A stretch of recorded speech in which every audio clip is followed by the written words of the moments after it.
Alors comme ça, l'eau et le feu ne peuvent pas être en couple. Ensemble, bande de racistes.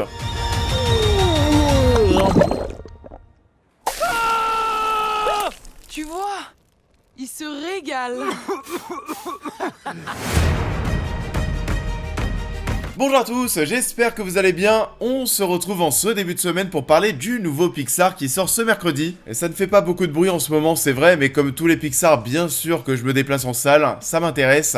Qu'est-ce que donne ce Elemental en VO? Et bah c'est parti, on en parle. Elemental est réalisé par Peterson qui avait déjà bossé avec Pixar sur Le Voyage d'Arlo. Dans la ville d'Element City, le feu, l'eau, la terre et l'air vivent en harmonie. Et c'est ici que réside Flamme, une jeune femme au caractère bien trempé, et Flack, au contraire un garçon sentimental et amusant qui vont être amenés à se rencontrer. Alors Elemental qui sort ce mercredi, qu'est-ce que ça donne? Je l'ai déjà vu, bien sûr, il y avait des avant-premières partout en France ce dimanche, et je pense que ça va être le cas de pas mal d'entre vous si comme moi vous êtes attachés à ce que propose Pixar. Je sais pas à vrai dire si ce nouveau long métrage était très attendu, mais commercialement, les premiers chiffres au box-office ne sont pas forcément très joyeux. On va revenir sur tout ça, mais déjà, cet élémentaire, qu'est-ce que j'en ai pensé ?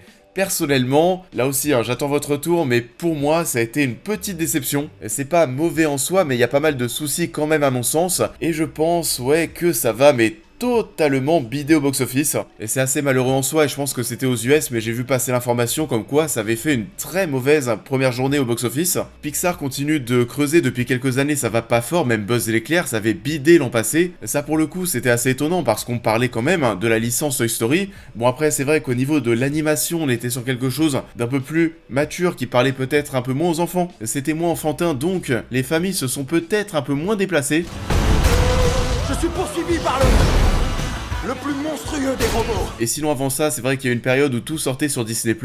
Alerte rouge, c'était très sympa. Lucas, j'avais pas trop kiffé. Soul en 2020, ça pour moi, c'était le dernier grand Pixar qu'on a eu.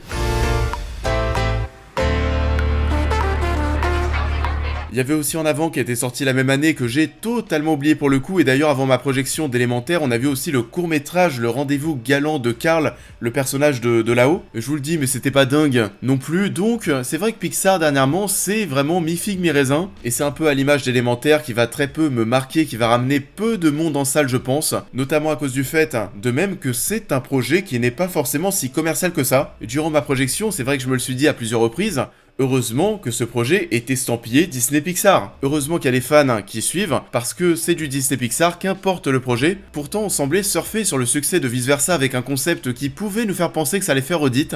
Chef, elle vient de lever les yeux au ciel, chef. Très bien, salve d'intimidation avant de devoir taper du poing sur la table. Oh non, pas de violence. Je l'ai pensé aussi, à tort, parce que c'est pas vraiment le cas, il y a des mécaniques bien sûr qui sont similaires. Quand on voit toute la créativité qu'on a mis dans les interactions entre les éléments, ça nous y fait penser parce qu'on a eu pareil avec les émotions. On avait aussi grosso modo la même chose dans Ralph 2.0 quand on découvrait l'univers du web. Mais au global, on est sur quelque chose de très différent parce que là, on est surtout sur une histoire d'amour. Et à mon sens, une histoire d'amour qui prend un petit peu trop de place. Pourquoi je vous dis ça? Parce qu'on nous plonge dans un monde qui semble à la fois très vivant mais aussi très vide.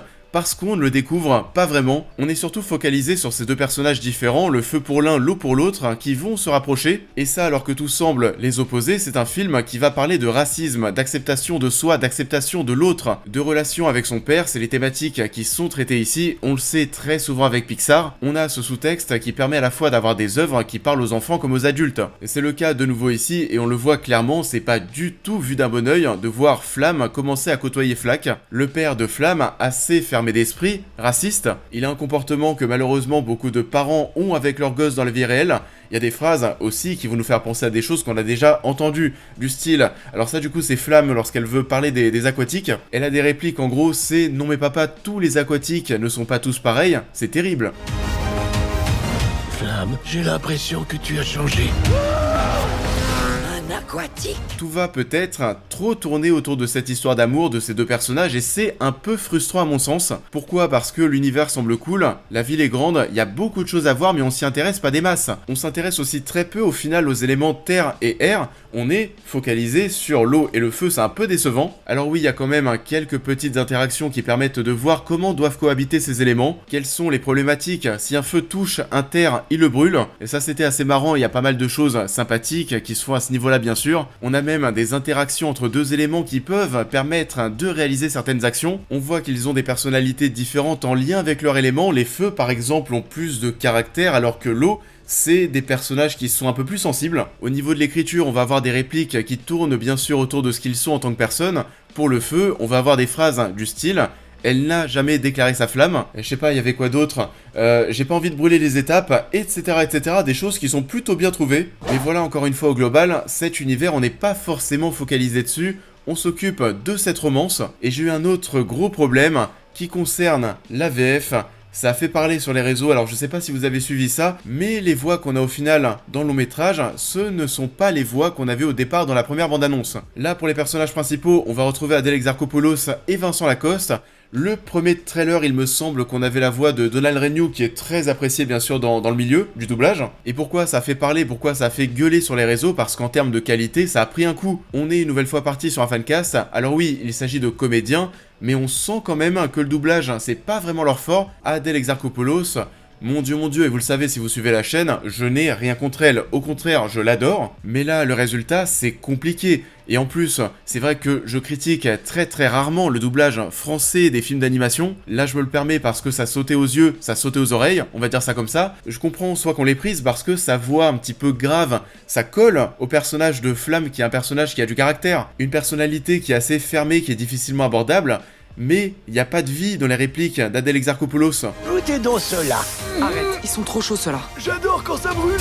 Je sais pas, il y a peu d'intonation, vraiment, en regardant Flamme parler, j'entendais, je voyais totalement l'actrice lire ses phrases devant un micro, et ça de manière assez monotone, vraiment je l'imaginais en train de lire simplement ses phrases, mais voilà, elle donne pas trop de vie à son texte. Du coup, durant de nombreuses séquences, Flamme va manquer de vie au niveau de la voix, on va avoir trop de retenue pour un personnage animé, c'est assez dérangeant pour le coup, et comme tout tourne autour de Flamme, et bah le film en prend un sacré coup. Donc tu n'es jamais sorti de Firetown? Désolé, on n'est pas compatibles. Wow. Hey. Mon père te ferait bouillir à feu vif. Mais de quel droit les gens peuvent te dire ce que t'es censé faire ou pas?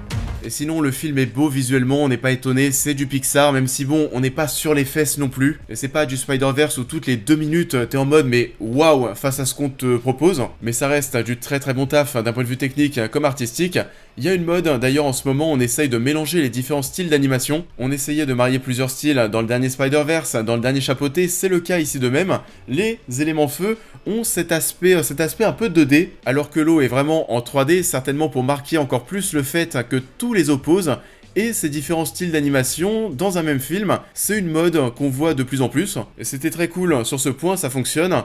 Mais voilà, comme on le disait en début de vidéo, j'ai peur que ça bide. C'est pas un projet très commercial, je pense pas qu'il y aura un gros bouche à oreille, vous savez, c'est pas un film avec un grand méchant iconique. Il n'y a pas de méchant d'ailleurs, il n'y a pas beaucoup d'action de même. On est sur une histoire assez posée avec des musiques qui sont plutôt cool, la bande originale est très bonne, mais pareil, c'est pas très entraînant. On s'est pas préoccupé de la grandeur de cet univers qu'on aurait pu avoir sous les yeux. Peut-être que des gens vont aimer cette ambition moins grande, plus intime. Mais bon, pour ma part, ça donne surtout une œuvre qui est trop longue pour ce qu'elle a à raconter. Les éléments ne se mélangent pas.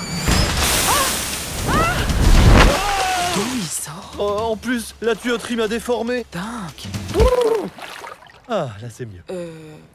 Ça en est tout pour cette vidéo, j'espère qu'elle vous aura plu comme d'habitude, je vous invite à la liker, à la partager, à me dire en commentaire ce que vous avez pensé de l'œuvre en question, à vous abonner, à me suivre sur l'intégralité de mes réseaux pour toutes les news et réactions à l'actualité, mais aussi à devenir membre soutien si vous souhaitez soutenir mon travail, et on va se retrouver très vite sur la chaîne pour cette prochaine critique.